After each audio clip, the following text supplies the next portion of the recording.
So maybe to give you all the chance to explain your business models, and we can start with you, Erik. It's a Scalable Capital. Maybe you can explain yourself and your business to the audience. Yeah. So Scalable Capital is a robo-advisor or digital wealth manager, as it's sometimes called. And we have basically, our business has two pillars. One is a B2C business, where we basically construct and manage ETF portfolios, automated ETF portfolios for private individuals, mainly in the DACH region and in the UK. And we also have a B2B business, where we basically do the same, but as a software as a service company for big banking groups, insurance companies, or corporations. Yeah, some of the partnerships were mentioned. We do this for ING, we do it together with Siemens, with Santander in Spain, and Targo Bank in Germany, and a couple of others will follow. Tamaz?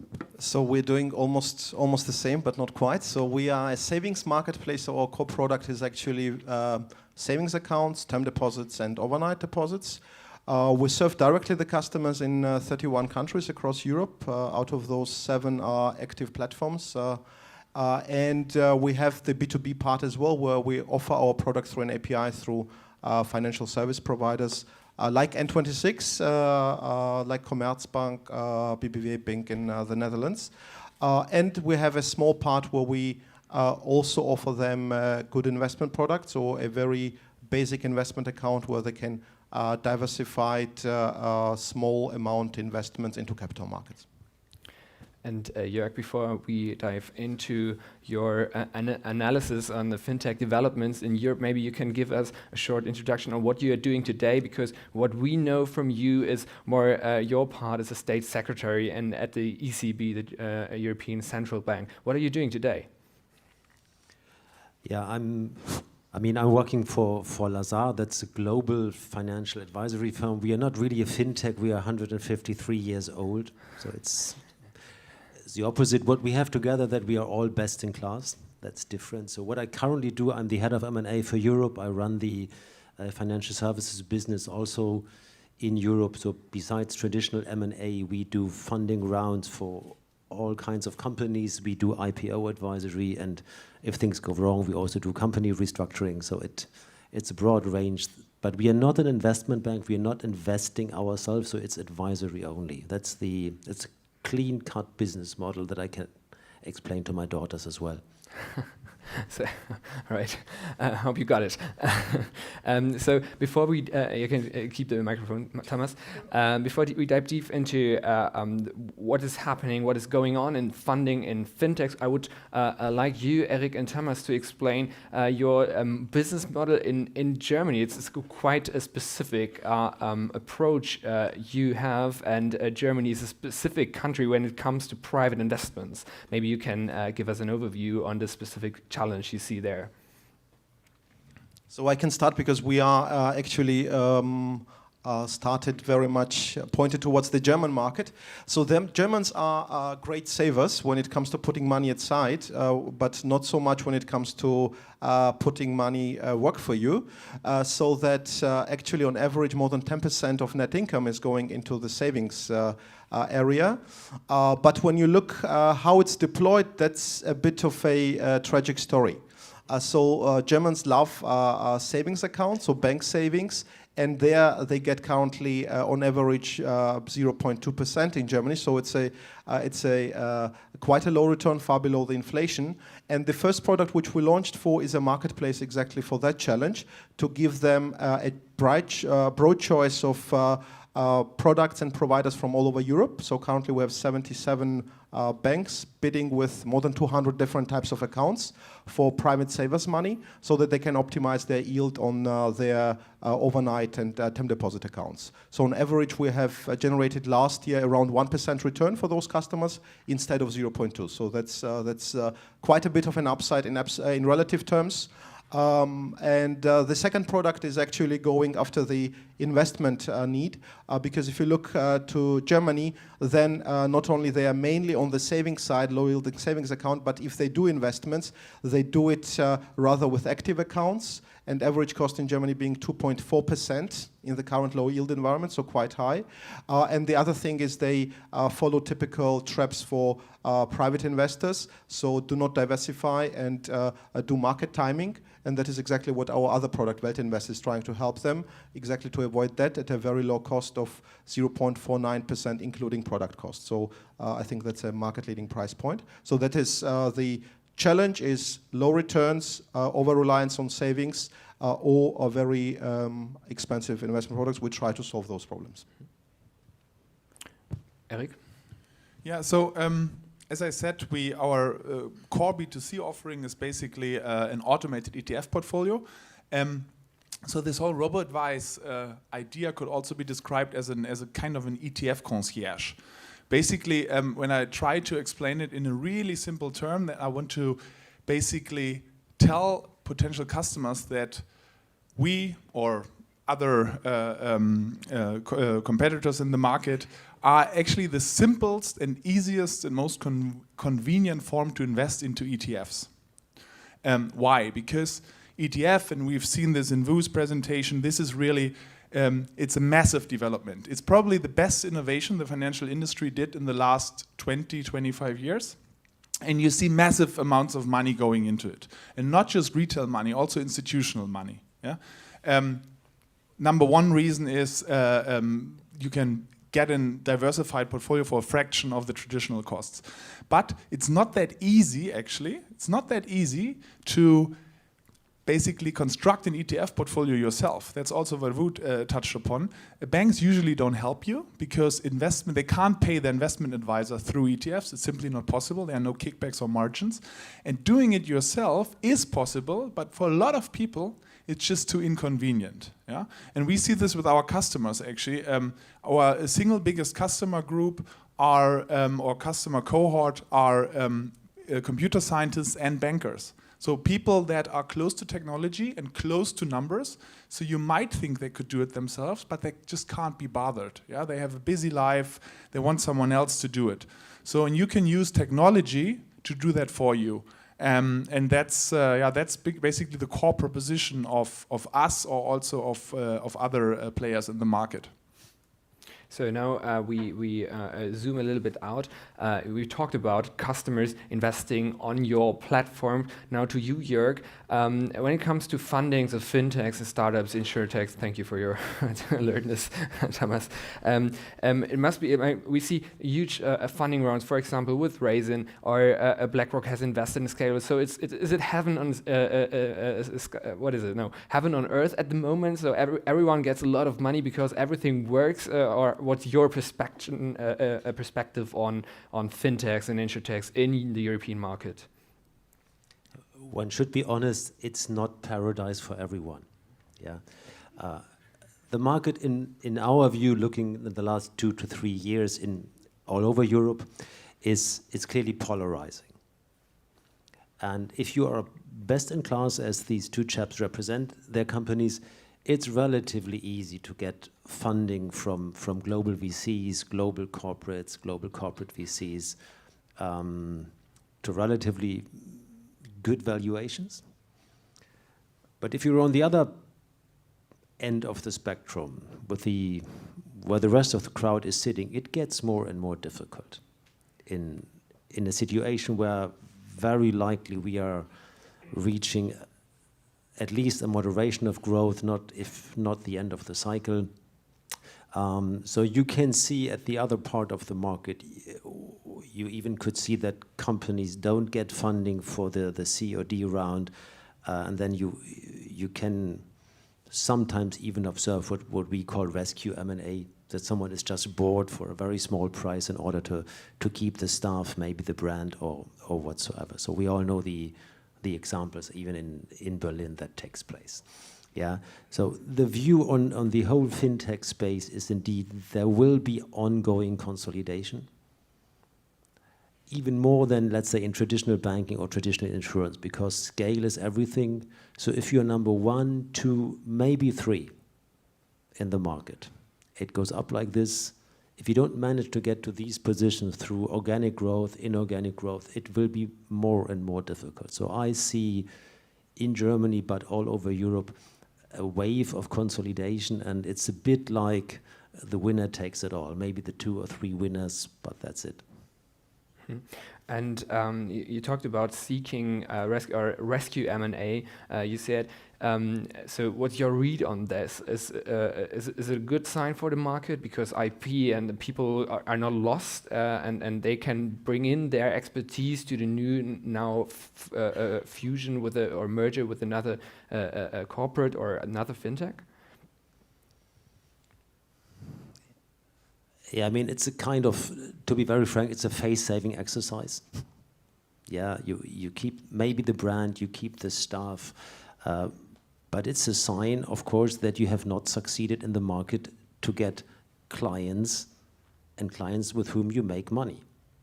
I mean, if one is very frank, there are 2 things that the old-fashioned incumbents, let's say in banking and insurance, have. These are the 2 C's, that's clients and capital. I mean, with all the respect what these 2 companies have achieved, if you look at the number of clients compared to traditional, old-fashioned, boring incumbents, there's quite something that you can gain. Yeah, so that's the point. Even if you have a good technology, have a good platform, it's a bit like engineering in car production in traditional German manufacturing. Sometimes it was over-engineered, technically perfect, but there was no client who was willing to pay. That is not different in the digital economy. You might have a perfect platform, your software developers are first class. If you don't find clients with whom you make money and are able to scale it, then you will simply need to exit the market. And you can keep the microphone. Do you see a difference in the US and Chinese market compared to Germany and Europe? And if so, why is there a difference in funding? Because we all observed that the big tickets, for example, in the investment rounds to Raisin or WeFox that we had today, mostly are not coming from domestic investors. So what's your read on that, and why is there a difference in these markets? I mean, just to oversimplify, the clear difference is in the US and in China, stay with this one Asian country, you have a huge home market, while Europe still is very much fragmented. I mean, the EU 28, soon 27, is very much fragmented. I mean, banking union or capital markets union, banking union is not complete. Capital markets union, I still miss to get what really the content is, even looking at it very carefully. So we have a fragmented European market, and you can see this. If you look at funding rounds, we have made a study at Lazard for the last 5 years. Funding rounds where the volume is up to 20 million are predominantly done by domestic finance. Yeah, the top 5 countries where then the funding comes from are the UK, France, Germany, Sweden, and Italy. So this is really domestic. If you have funding rounds that go above 20 million, so for really Series B, C, D, you have an absolute predominance of US venture capital funds and US corporate venture funds. And the second position is taken by Chinese VCs of all types and Chinese private equity. They are private equity firms with a bit of a different angle, yeah. And so there is, for larger financing rounds, a clear predominance of US and Chinese capital. And I fear it will stay for the foreseeable future like this, because the market fragmentation and the lack of certain, let's say, institutions that collect capital like large pension funds, we simply don't have in a number of European countries. And you can see when you look then who is investing from the European side. Yes, of course, you have venture capital funds, but on the second place in the overall aggregated statistics, you find governments. This is the try of a number of governments, like in Germany with KfW, to replace the non-existing funding ecosystem by government investment. So I got a sign that we should all move a little bit into the light. Thank you very much for that. Sehr smooth. There are differences, as we heard. Do you feel this is a disadvantage for you, Tamaz and Erik, that there is not so much capital available in Europe, or is it easy to attract the money from outside Europe for to invest in your companies?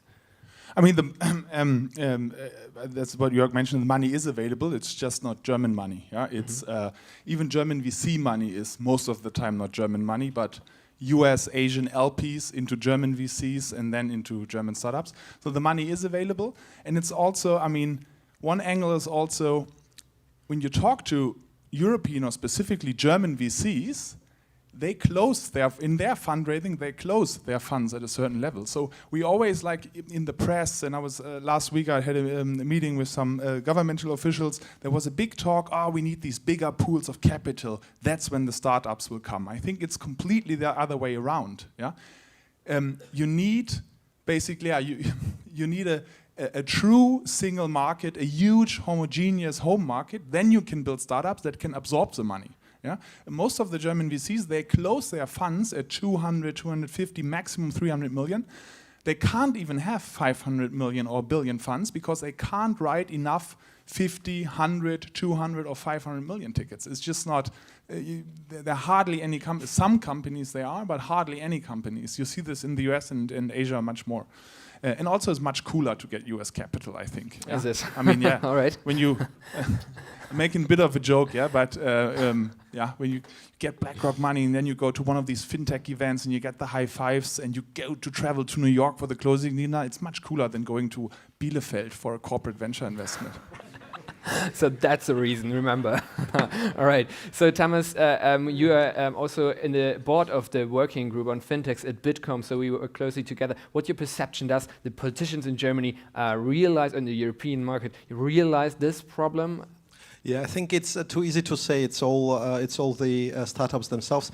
I would say there is something politicians can do, and this is really crucial. One thing is share ownership, how you handle share ownership and initial investments.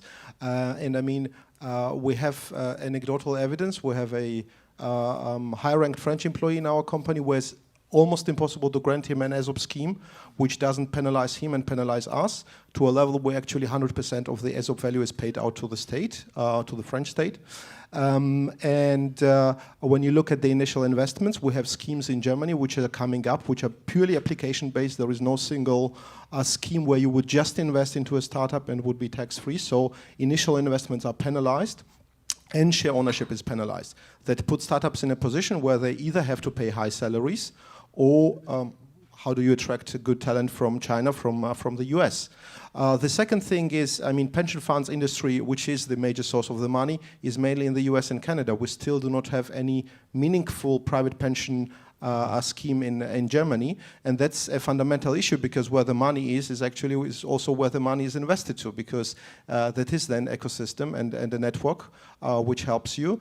The last thing is, I think, since probably your period or even before your time, financial industry is very unpopular, so that actually if you ask German politicians would they like to attract funds into Germany, this is the last item on the agenda, or even out of the agenda, so that who is going for this? It's Luxembourg, Ireland, but definitely not Germany or other large countries, so that there is also no ecosystem or no political help or legal help to create an industry here. So I would say it's not only all the stupid startups which are not scaling fast enough, or the market, but it's also politics which can help a lot.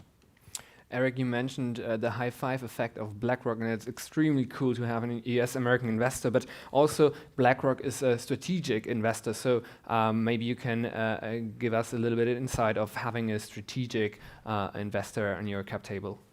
Yeah, so we went through in the beginning through the classic phases. Yeah, the first phase, angel investments, and then 2 German venture capital funds, Holzbring Ventures and Tengelmann Ventures came in. And then quickly we were approached by Blackrock. And I was oversimplifying it a bit with the coolness factor. We actually thought long and hard whether we should do it or not. Yeah? Because taking a strategic investor early on, that also gets a substantial stake. Yeah? If it's just about 5%, you can just do it. Yeah? But if he gets a substantial stake, yeah, also with the view of acquiring more, maybe even controlling stake in the future, you have to think very carefully and very hard. Yeah? And I think if it's constructed in the right way, it can really, really be great. And so far, that has been with us the case. Yeah? If it's not constructed in the right way, it can close exit options and be a complete disaster and slow you down. Yeah? Why we decided for Blackrock and they decided for us is mainly what BlackRock wants is, so they are the biggest wealth manager, but they want an increasing part of their revenues to come from technology in the future. They already have a super big technology business. Yeah? Most people just know them from ETFs and funds, but the Aladdin business. Yeah? It's a B2B business. And now they're pushing hard into other technology segments of the market. And also it's when you talk about most of the big financial players, yeah, the big banks, the big insurance companies, they're usually 100, 150 plus years old. BlackRock is not an old company. Yeah? It's 30 years, it's a couple of years older than Amazon, and they still have that founder-led, Larry is still the founder and the CEO, this founder-led culture, and that's eventually what convinced us to partner with them. And so far it has worked out very well. A lot of the deals that we've won, that I've mentioned, the Santander deal in Spain, we would have never won without them. So there it really helps. But if you're a founder and you're thinking about getting strategic capital on board, think really hard, can they actually help me in my business? Yeah? Can they help me close deals? Can they do something else for me? If the answer is no, then think twice about it. It's not just about the money. And Tamaz, you have PayPal, for example, on your cap table. So is this a strategic investor, or is it just like diversifying their investments? Yeah.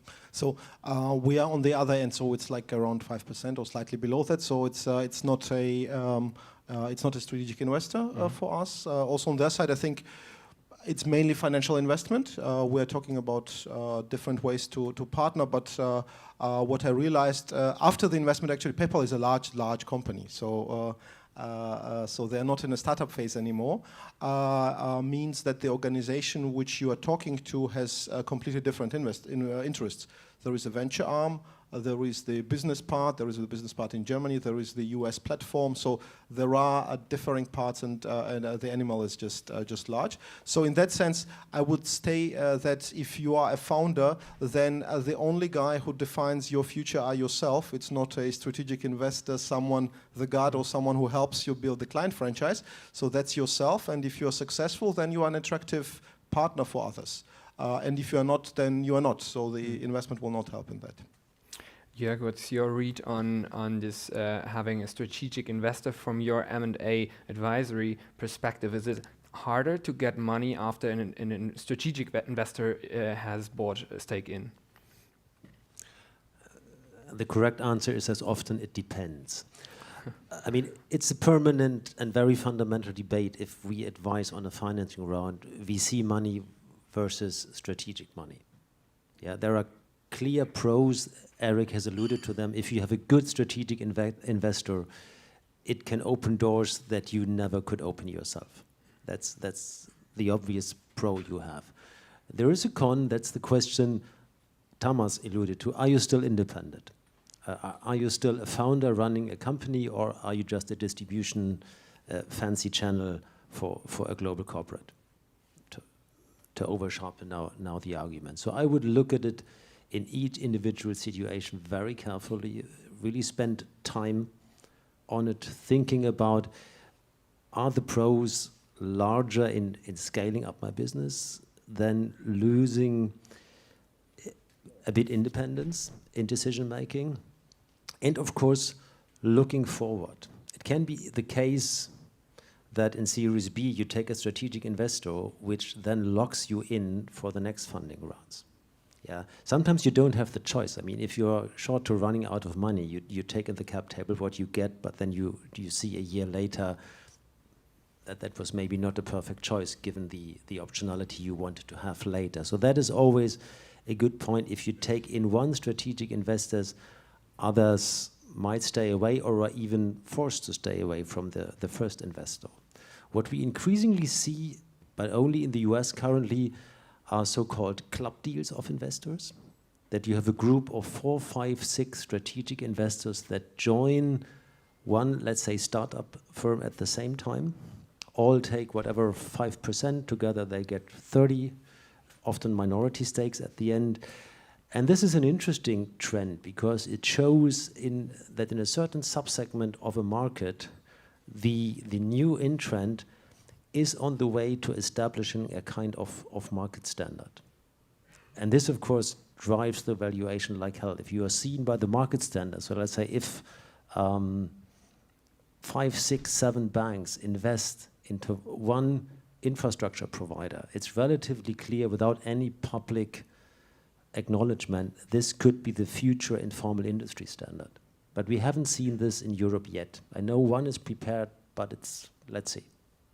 Yeah, like these guys, yeah. I mean, some of them IPO'd, but these are historically conglomerates of banks forming the payment system, then later spinning it off. I mean, huge successes. Yeah. Hundreds of billion in market capitalization, bigger than any bank you can see. Unfortunately, we talked a little bit about running out of money. Problem is, we on stage have the problem of running out of time. But can I promise our audience that you will be approachable out there to raise some questions to you? Okay, you heard that. So thank you very much, all of you. Thanks, bye.